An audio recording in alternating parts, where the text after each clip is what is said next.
Hello, I'm Sujeong, the head of the research office of WHIPIC.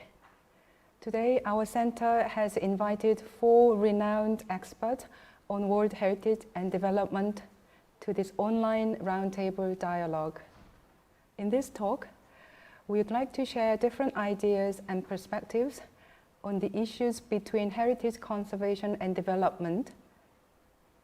Conservation and development has been one of the key issues in setting out the role and benefit of heritage in sustainable development. We hope our invited experts can navigate us to a direction that heritage interpretation can contribute in dealing with these issues. Now, I'd like to introduce 4 invited experts. First, we have Dr. Gamini Wijesuriya, who is a special advisor to the Director General of ICCROM. Our second guest is Professor Jakhongir Khaydarov, who is the head of the UNDP Cyprus office. Our third guest is Professor Maria Santana Quintero, who is ICOMOS Secretary General and also Professor of Carleton University. Lastly, we have Mr. Tim Badman, who is Director of IUCN's World Heritage Program. Thank you for joining us today. Today, we have prepared 3 questions for each expert. Firstly, I would like to invite Dr. Gamini Wijesuriya to ask about what would be the role of heritage in your area. Thank you.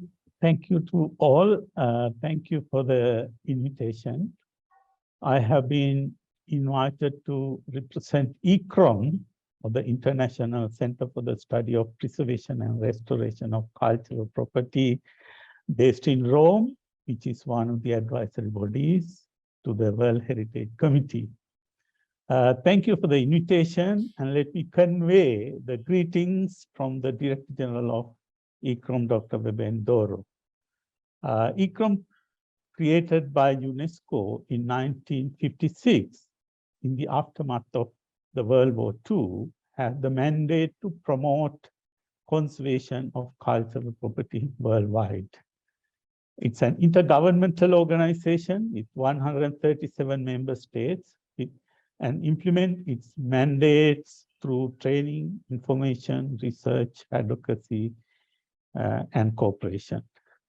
Development is a theme ICCROM is grappling with since its beginning through such projects as Nubian Campaign, and ICCROM is very much interested in this particular subject, and I will stop here.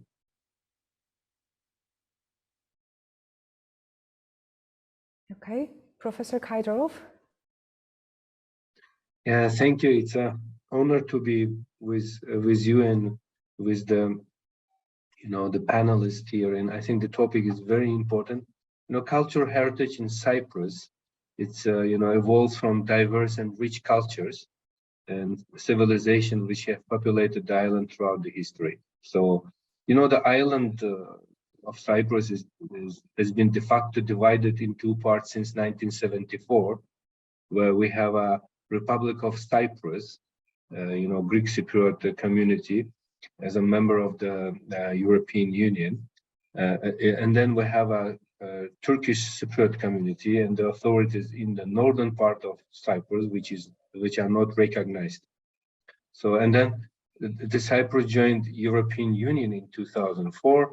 And I think since then, I think UNDP in Cyprus started implementing projects and initiatives with the funding from the European Union to support the peace and confidence building process on the island. So I think for us, the heritage is become a means and tool to promote peace and confidence between 2 major communities, the Greek Cypriot and Turkish Cypriot community, with the aim to enhance their first cooperation, between 2 communities. So we use the heritage as a tool and as an important element of development. and building trust and promoting peace on the island. And I think the role of heritage in becoming even more important with this global crisis that is going on currently. We see how the heritage and cultural ties are important to keep the communities, engaged and to promote this dialogue, which is vital, I think, nowadays in this, crisis times. And since 2010, United Nations Development Program and the European Commission have been assisting this process through the so-called Technical Committee on Cultural Heritage, that focuses to preserve the island's cultural heritage, and they are members of the both communities, regardless of this division and political differences. The culture becomes a uniting, and heritage become a uniting, platform for the Greek and Turkish Cypriots. So the role of cultural heritage to support the peace and confidence building and increased level of trust between two main communities on the island, Greek Cypriots and Turkish Cypriots, becoming a very important, process. Thank you. Thank you very much. Professor Maria Santana. Well, good morning, good afternoon, and good night to everyone. And thank you so much to the UNESCO World Heritage Interpretation and Presentation Center for putting this very important event together. And I'm also very happy to share this panel with colleagues, from Cyprus and ICCROM and IUCN, who are also advisory bodies to the UNESCO World Heritage Convention, like ICOMOS. The International Council of Monuments and Sites is a non-governmental, non-for-profit international organization and has been a partner to UNESCO and its member states for numerous projects and initiatives. Over the last 50 years, ICOMOS has been a pillar in the implementation of the World Heritage Convention. ICOMOS is a partner for developing and engaging reflections about today's global challenges to build a more robust and resilient cultural sector. At all stages, our national and scientific committees have been confronted with development that threatens the integrity of historic places, such as the construction of transportation infrastructures, demolition of existing structures, incompatible additions to historic buildings, and many other projects. As one of the advisory bodies to the World Heritage Committee, ICOMOS is often involved in reactive monitoring missions to assess the impact of those projects on World Heritage properties and for other sites that are not listed on the World Heritage Convention.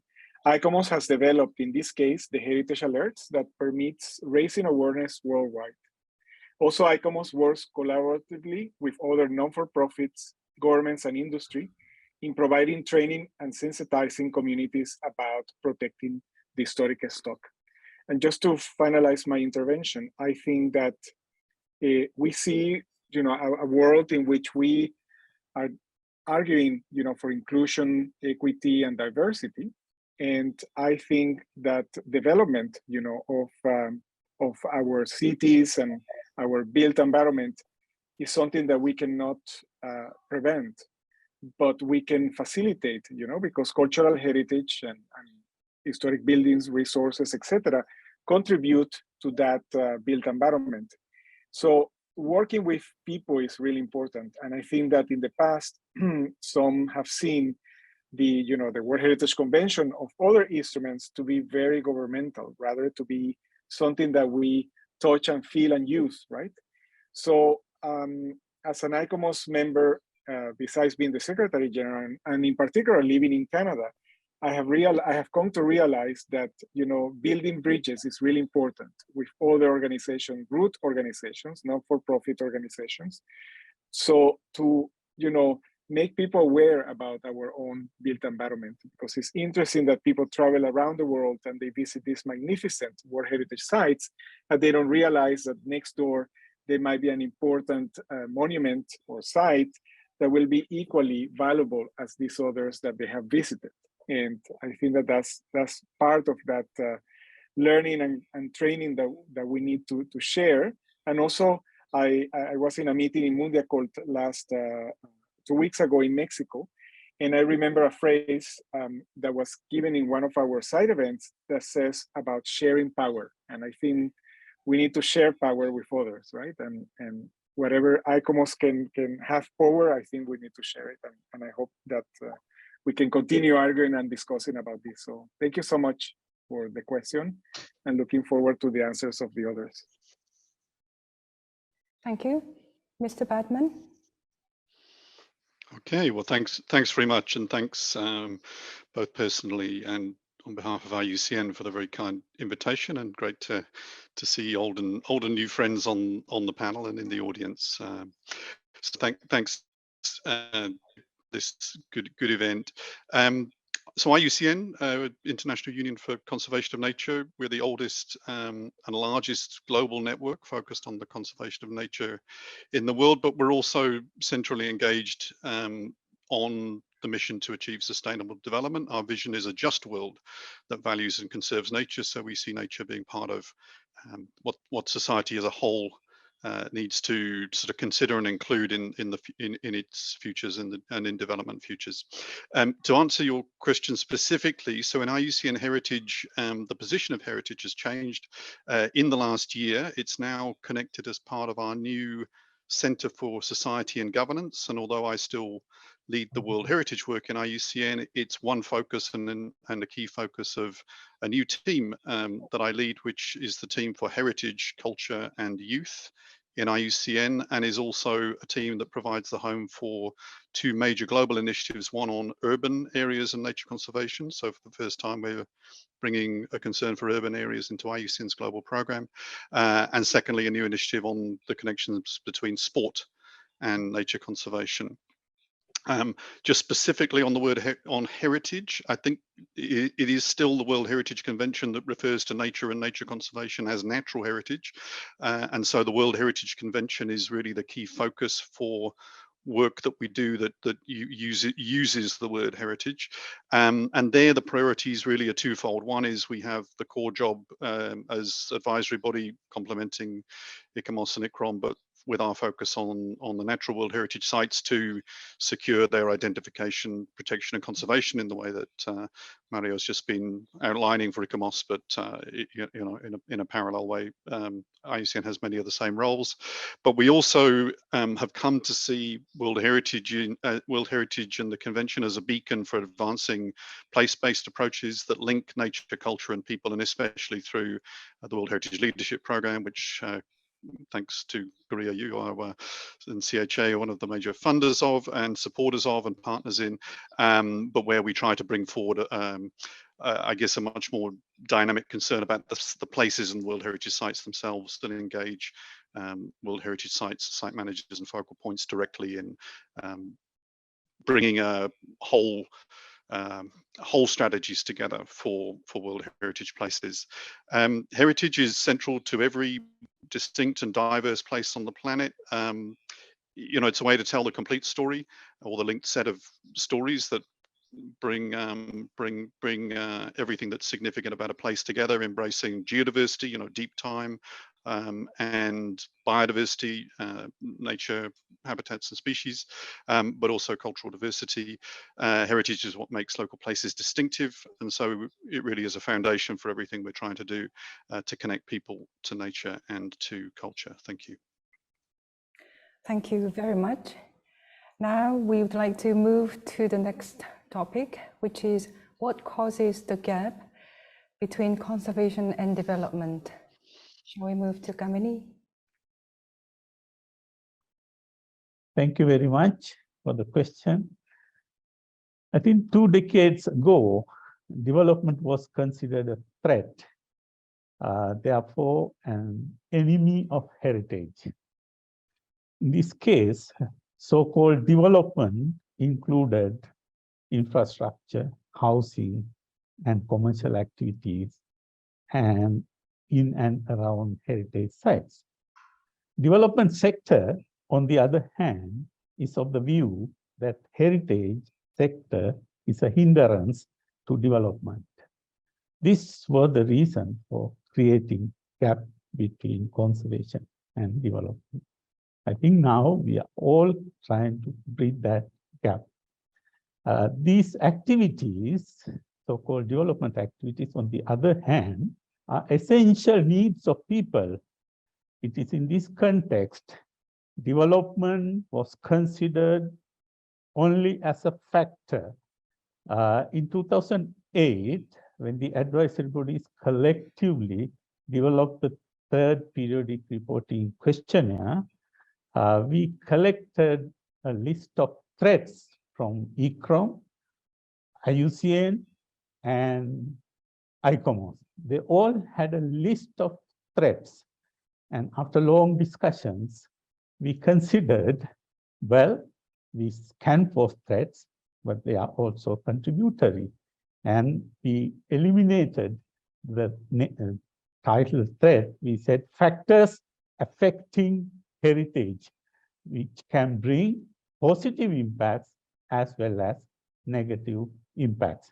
So it's important that heritage processors pay attention to development activities, and for that, the ICCROM, together with other advisory bodies, are developing tools such as HIA recently published and so on, and also giving training into consider these at a particular point in the process of managing heritage.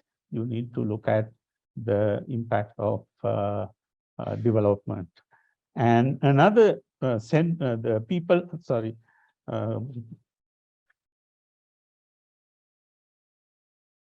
ICCROM endeavors to promote people-centered approach to conservation and management of heritage.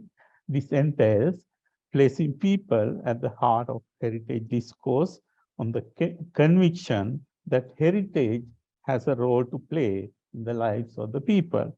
One of the ways to achieve this is through the notion of development. And of course, we are now moving from development to sustainable development paradigm, virtually replacing the notion of development. Sustainable development policy adopted by the World Heritage Committee can be a tool to assess diverse benefits that can be derived from heritage management processes. Assessing and sharing them among stakeholders is another way to bridge the gap between conservation and development.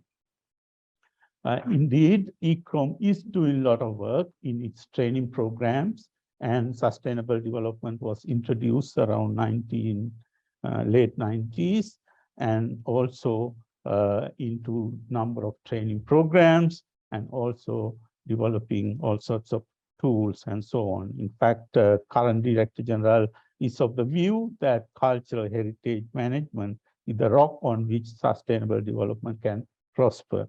And this is because cultural heritage is about our identity and about us.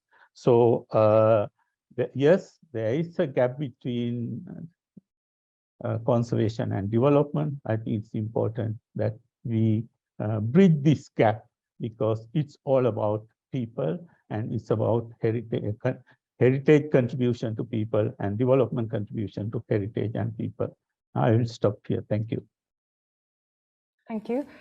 Professor Khaydarov.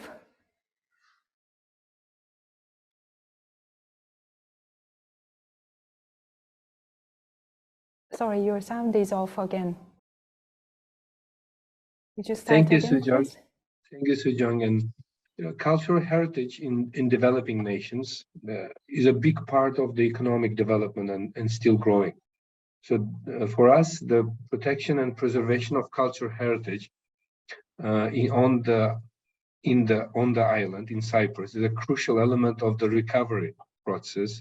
Because following the conflict and also the continuation of the sustainable development, this become a very important part of the overall development.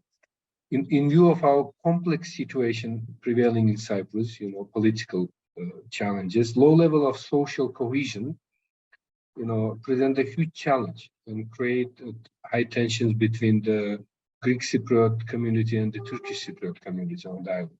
So I think what we see as a gap is that context between Greek and Turkish Cypriots in their daily life is becoming more limited. The main reason of limitation is the absence of unified island.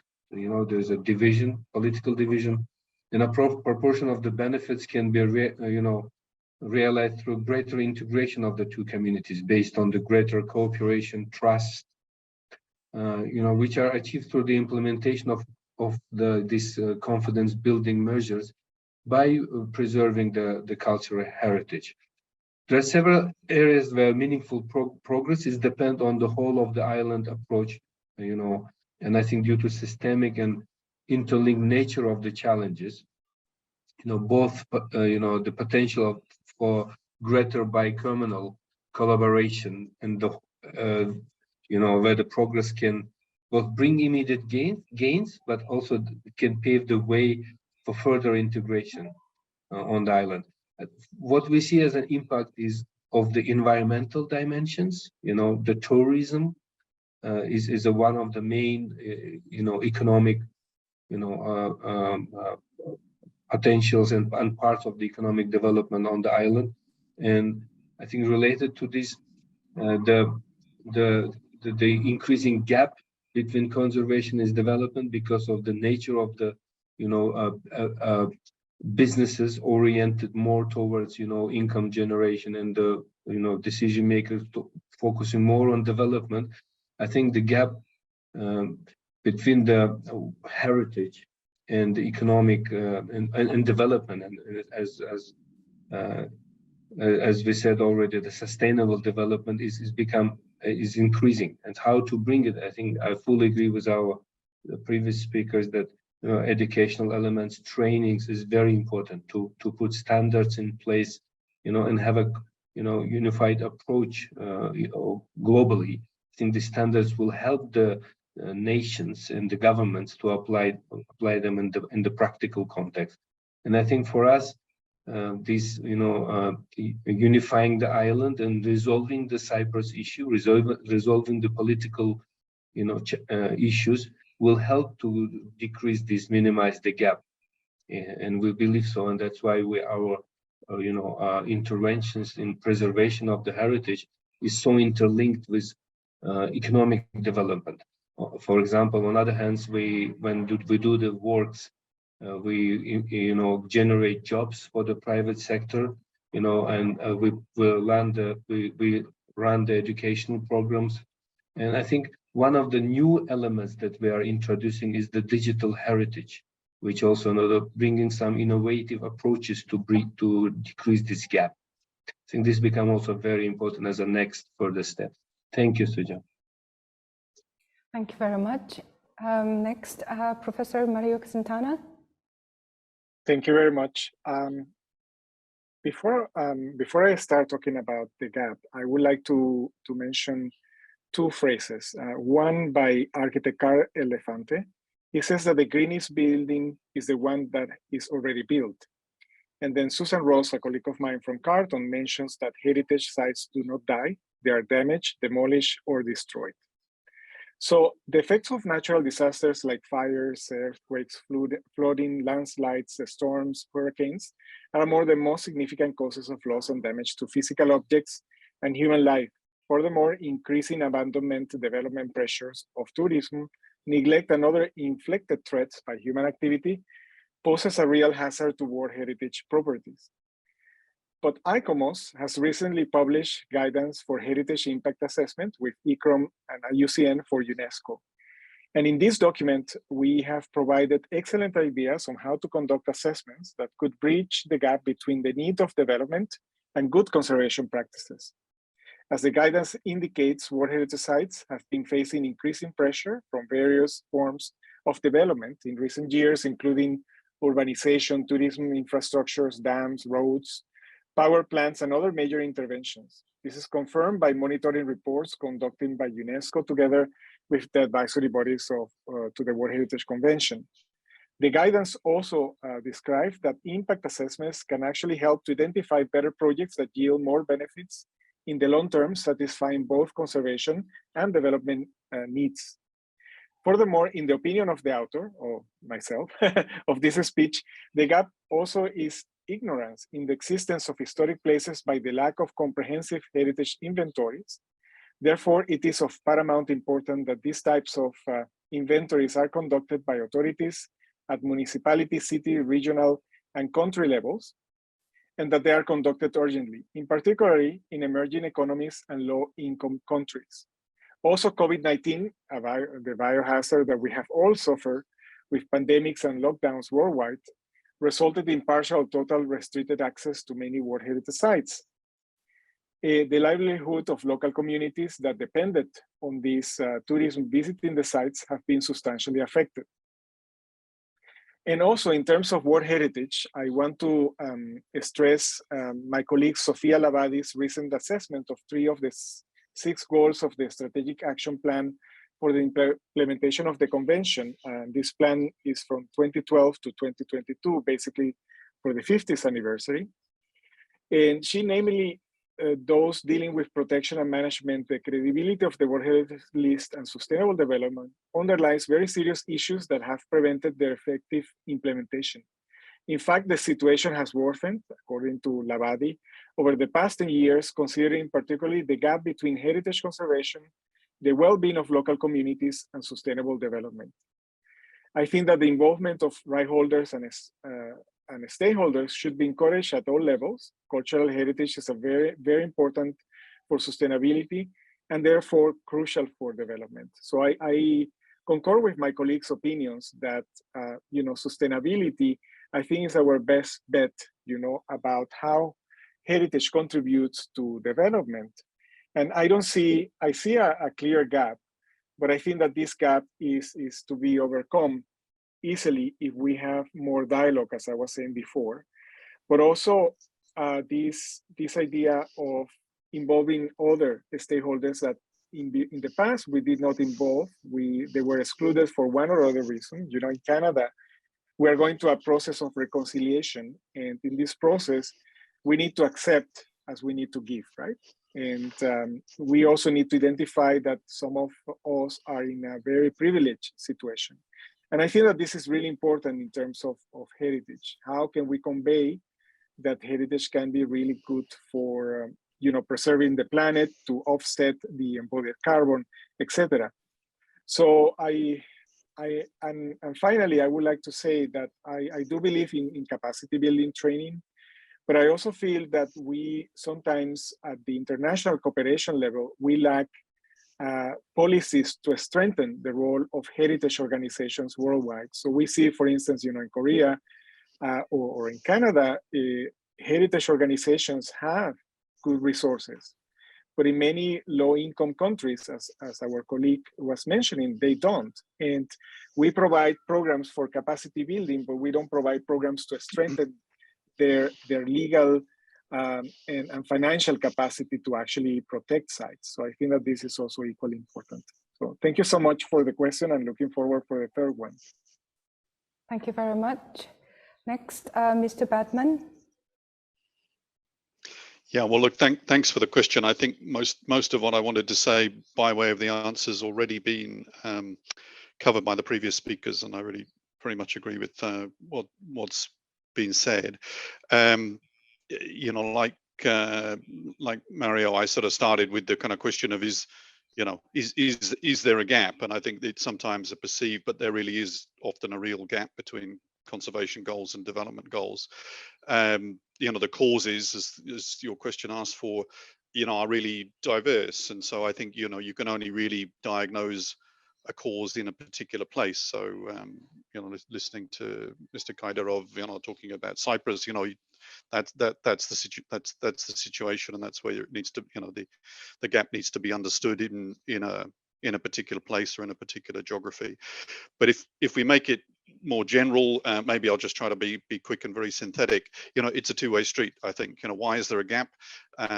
Firstly, because development agendas frequently don't consider conservation. So we often see in World Heritage unsustainable development being called sustainable development, if you see what I mean. We certainly see a growing range of direct threats to heritage, to natural sites, to cultural sites growing over time. And it's often the case that development proposals get put forward without really any consideration of heritage and conservation goals. You know, it's about short-term returns. It's about reacting to a particular issue, and conservation doesn't get taken up as a priority. And so, you know, we've had several situations, and they tend to be high-profile situations where the relationship between a development proposal and conservation is conflictual. You know, we have developments that essentially can't go forward without creating unacceptable damage, and so we have you know, we frequently find ourselves in situations which are you know, conflictual. So I think in that space, it's why we've put our emphasis so much on different proactive ways to address conservation issues. It's a weakness of World Heritage, for instance, that everything is reactive monitoring. You know, it's too late often when we pick up issues, and so we need proactive techniques. And Mario's just mentioned the work on heritage impact assessment, environmental impact assessment. You know, we see that as one of the really important techniques to focus on, to anticipate issues before they come along, look at alternatives, and you know, find solutions before a development is you know, committed to and very far down the tracks and too late to you know, really too late to stop sometimes. So you know, that's one set of issues coming from those different and diverse sectors that you know, put forward development proposals. But it's certainly the case the conservation sector is been part of the problem very frequently, you know, frequently reacting to development as a negative and not a positive, you know, being, you know, sort of waiting for the problem and trying to regulate it rather than being engaged in defining development futures that include heritage and include conservation as part of the package. And there are several reasons for that. I think skills and capacity is part of it, and I agree that it's not just about training and courses, but it is about the sort of the whole ability for the heritage sector to act. But certainly, you know, the people that mediate the role of heritage need to be multi-skilled individuals to be able to engage in these issues. And you know, it won't work if heritage professionals sort of sit there as technical specialists trying to, you know, just provide technical advice to issues. So capacity and skills and having better strategies are needed. And I think the work that we've done on World Heritage, particularly through the World Heritage Leadership Program, you know, there are many things to talk about, but I'll just put forward 2 points that I think are often other root causes of the issues. You know, why do we not engage? And the first is the tendency to only consider some values. So World Heritage sites, you know, we tend to sort of guide towards outstanding universal value, but World Heritage sites have other heritage values, and they have values beyond heritage values, their sort of relevance, their contribution. So only considering, you know, some values is a way to not make yourself fully relevant, but especially it's a way to leave communities and the aspirations and connections of communities out of the picture. And a second very frequent issue we see is that heritage sites tend to be sort of frequently constrained by their boundaries. So World Heritage site managers, you know, typically only feel like they've got agency, influence, and the ability to do things within limited boundaries of a heritage site. Sometimes these can be very small, but many of the development challenges and opportunities are about the bigger landscape, the bigger place, the bigger seascape, the bigger urban environment where a heritage site is located. And unless our strategies capture that the whole place, you know, the whole geography, you know, not just the defined site, it's often very difficult to achieve the connection that's needed between conservation and development outcomes. There's lots more to say, and as I meant, the previous speakers have said much more of what needs to be said, but I'll leave it there in terms of adding to those answers. Thank you. Thank you very much, Mr. Badman. Now we move on to the last topic, which is how we can achieve comprehensive cooperation between conservation and development through heritage interpretation and presentations. Dr. Gamini, Wijesuriya. Thank you, Sujeong. I was thinking of your question. because interpretation is a site-specific venture, and we could only interpret a particular stories to that particular site. But then I was thinking more and more, since you raised this question, yes, in fact, I realized, or I think interpretation can help first building trust among the developers and the people. In fact, I can bring one example quickly. We had the Goal World Heritage Site where there was a big port development proposed by the government. And UNESCO was questioning about it. And in fact, impact assessment suggested that, yes, this development is necessary for the people of that area. But there was a question about big cruise ships being brought to the site, which can bring gold fort like a place like Venice. So the conclusion was that, yes, they can go ahead with a smaller development, and that development is necessary for the people. I think this, if we can interpret at the site, this will build a lot of confidence among developers as well as people.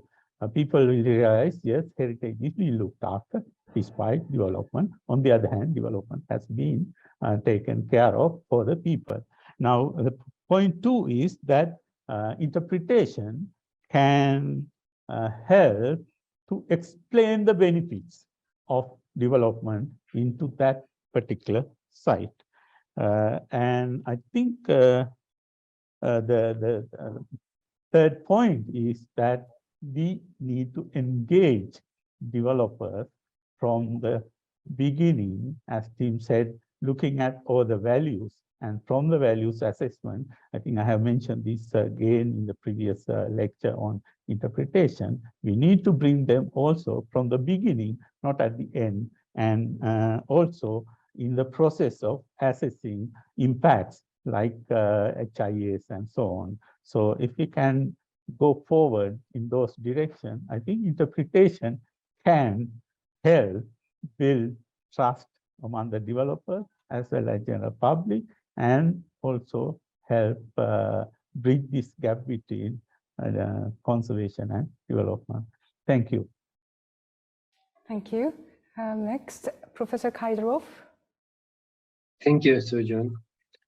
You know, for us, for UNDP in Cyprus, you know, the comprehensive cooperation between conservation and development, it's more a main focus of our work. And I think the issue, the challenges that we face is, I can, you know, summarize them in twofold. First, since again, I'll bring it to the context of Cyprus as a post-conflict, and I think related, and this experience can be, you know, also adapted to any, you know, conflict places and post-conflict places. The importance of access to the heritage, right? And when we talk about this, the link between conservation and development becoming very, very, you know, critical. And I think in this context, what Cyprus model was exemplary when the two communities, the Greek Cypriot and Turkish Cypriot leadership, they created bi-communal technical committee on cultural heritage. I think that the members, renowned experts, you know, the committed professionals, become a very good forum to discuss, interpret the heritage, and then, you know, focus on the preservation and link it to development. The issue was that it's not a legal entity. And I think the model where UN and UNDP in particular can step in as a neutral platform first, and also we provided the implementation mechanism as we can employ contractors while the committee is not the legal entity. So I think the UNDP, you know, one of our best practices. We provided the procurement, human resources, implementation platform to the committee, and also we fostered the dialogue. And I think this model worked very well because as a more broader mandate of UNDP, we were able to bring the gender, element, and also the engagement of the youth in this process became very important.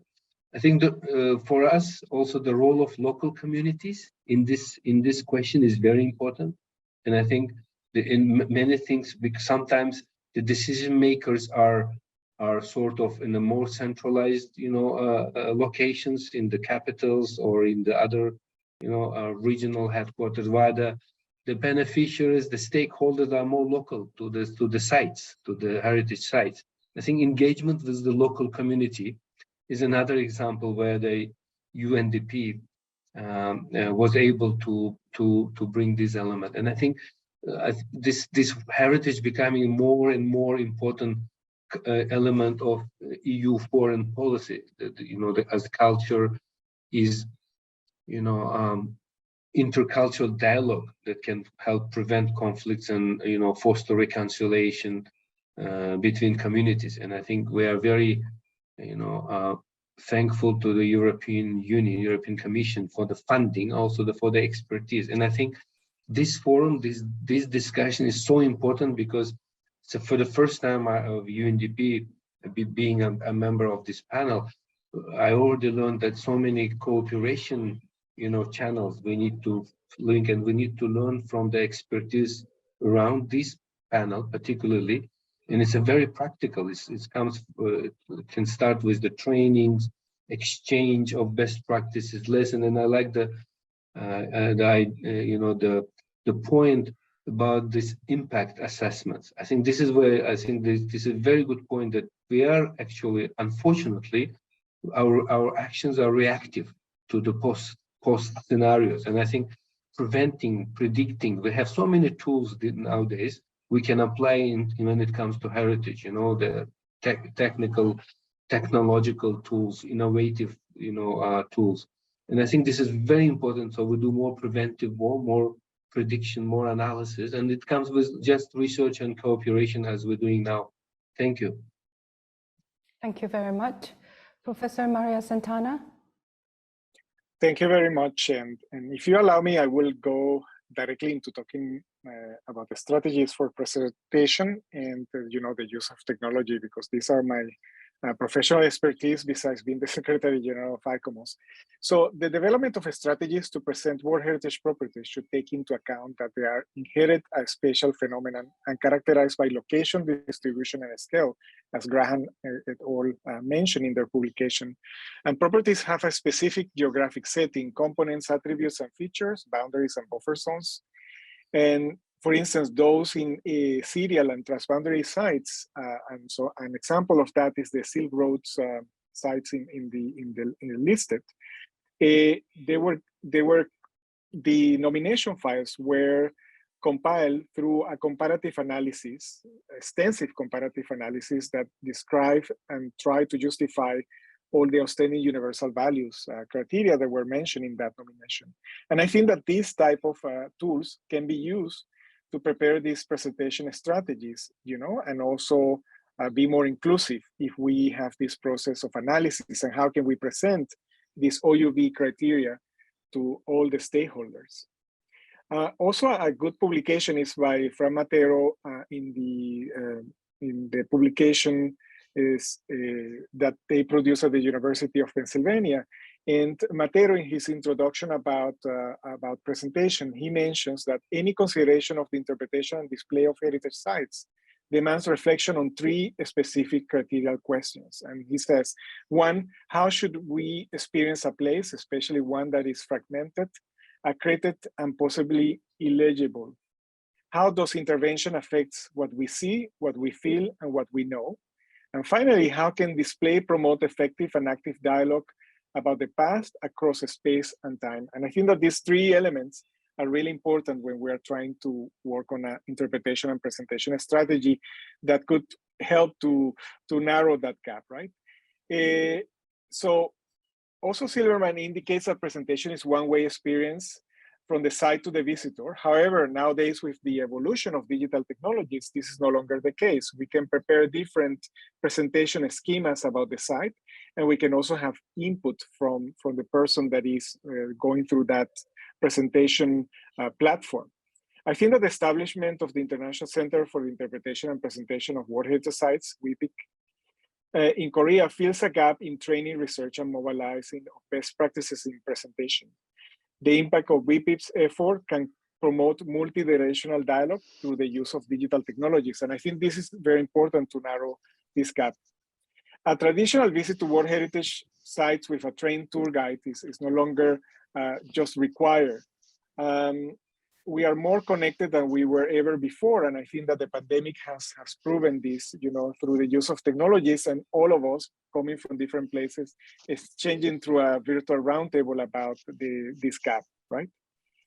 However, with progress comes challenges. It is essential to understand that the quality of the information retrieved can be compromised. Rather than providing interpretation to a site, that digital information could negatively impact perceptions about the values of the site and the local community whose livelihoods depends on the qualities that attract tourists in the first place. So visitor experience expectations should be studied by interdisciplinary groups of heritage professionals who will respect the significance and integrity of that particular World Heritage Site. While acknowledging the privacy of communities, it is essential to ensure transparency in how digital content is collected and presented online, and how these virtualized representations will create a solid sense of community and pride. Using digital technology is an excellent way to enhance visitors' experience at any World Heritage Site, but it should also integrate the voices of local communities. So in my view, the next steps, what to do in the next 50 years of the World Heritage Convention, how do they look like? Would the improvement of the current interpretation and presentation charter, the NAME charter prepared by ICOMOS, needs to be updated. So that could be a challenge and provide a new platform for good practice. Also preparing new guidelines on, what are defining the essential skills for the multidisciplinary experts putting together interpretation and presentation strategies. And finally, can we convince the industry to make purpose-built technologies for the interpretation and presentation of heritage sites in general? And I think that WHIPIC in this particular role can play an important aspect, of convincing to find, specific developments for our field of conservation. So I think finally that collaboration between ICOMOS, ICROM, IUCN, UNDP, our colleague from Cyprus, and WHIPIC and other heritage institutions can be instrumental in contributing to the effective adoption of interpretation approaches that will make presentation of World Heritage Sites more inclusive, equal, and embrace diversity. I think WHIPIC can promote cultural pluralism using intercultural dialogue that is aware of inclusion and inequalities, and also digital technologies are a strong means of preserving culture and presenting cultural diversity to the global community, while providing access to previously unknown resources to recover assumed lost intangible heritage. Legal protection of cultural diversity, focusing on collective human and cultural rights and communities, needs to be part of cultural politics. Social justice and peace needs to form part of the overarching aspiration of cultural politics for the future. And I think addressing all these issues is really important to try to narrow again that gap between conservation and development through the correct use of interpretation and presentation strategies. And with this, I thank you very much for giving me the opportunity to talk and give our views from ICOMOS, and also my personal views about the three aspects we have been talking. So thank you so much. Thank you very much. Lastly, Mr. Badman. Okay, well, thanks again. Hard to come last in the list, because lots of things have been said that I agree with. Let me just try again to synthesize an answer. And this is a really good question. I think you've asked, and obviously this is, I assume, wanting to give some framing of WHIPIC's sort of contributions. I think it's important to say heritage interpretation is not a magic cure for the gap we're talking about, but I think it can certainly help actively in several different ways. I'll just pick on 4 to talk about. The first is that good heritage interpretation really is about dialogue. It's about understanding, it's about the meanings of a place to different audiences and different communities. So simply embarking on interpretation as an activity opens up the sort of discussion that heritage needs in a place. Why is this heritage important? What stories do we want to tell? Who is this place relevant to? It's about establishing a narrative or narratives for heritage. And I think, as Mario was saying, it's also a good test of inclusion. It's a good way to ask, are we including all the voices that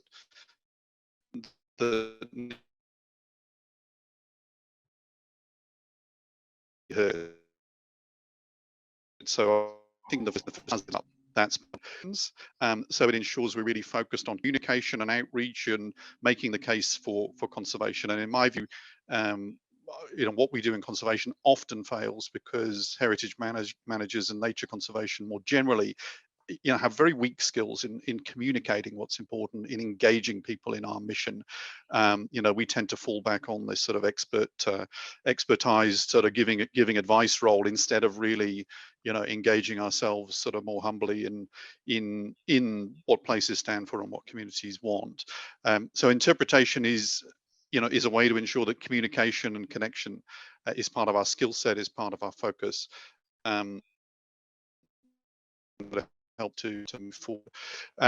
Thirdly, I think interpretation, as I think Gamini said first in this discussion, it really is a place-based approach, and we know it works. It's rooted in decades of practice. Where it works really well, and it's crucial to placemaking, to bringing forward what makes our heritage distinctive as a contribution to the place we're trying to conserve. What's compelling, what touches us, what excites us, what engages us, what makes us feel connected. And so this is really crucial to bring heritage to life, to ensure all the values of heritage are being understood, communicated, talked about, and it's a way to put what communities are concerned about in much greater charge of what a place stands for. A lot of what we need for proper sustainable development is development which respects the place and respects the community. And so reconnecting to past stories in the context of the present day is a crucial way that we create the context for sustainable development and good development choices, and interpretation I think can really contribute there. Lastly, though the list could go on, I think it's important to say that interpretation, can create real opportunities that have direct social and sometimes economic value. Interpretation and placemaking adds value to a place itself. It can even create a brand sometimes that can contribute for sure to tourism strategies, to attracting visitors, but also more generally making a place more attractive, making it livable, making it a place somebody wants to come for a job, wants to set up a business. And then of course some interpretation services themselves can be income generating, creating attractions, providing walks, talks, events, services of different kinds. We've got to be careful in all of this that we remember that those objectives to make financial returns or social returns don't distort the task that interpretation has to tell the truth, to ensure authenticity and accuracy in the stories that they're told and the messages that are delivered. But these are all really, I think, important ways that interpretation things to be outgoing, multi-skilled, multi-connected heritage managers. So I think there's a real set of contributions. It's important to note that those are only capable of being achieved as part of a comprehensive strategy to link conservation and development as a whole. Interpretation isn't, as I say, isn't the magic solution to everything. It won't address infrastructure decisions, it won't address lack of skills in education, it won't address demographic challenges, it won't address pollution and environmental quality, it won't address questions of rights and inclusion on its own. But it can make an important contribution, and it's definitely been overlooked as a focus in the World Heritage System for a very long time. So in closing, you know, this event, but more broadly, the focus that WHIPIC is bringing to this issue is something that's long overdue and very welcome. Thank you very much. Thank you very much, 4 of you already. It's really, time goes fast. Through today's online dialogue, we have shared different ideas on the issues between heritage conservation and development. Also, we have valuable perspective on the way how heritage interpretation can contribute in dealing with these issues. Thank you very much for your participation, for all of you. Your advice will be a precious insight in developing future prospects on this issue and for our center. Thank you again.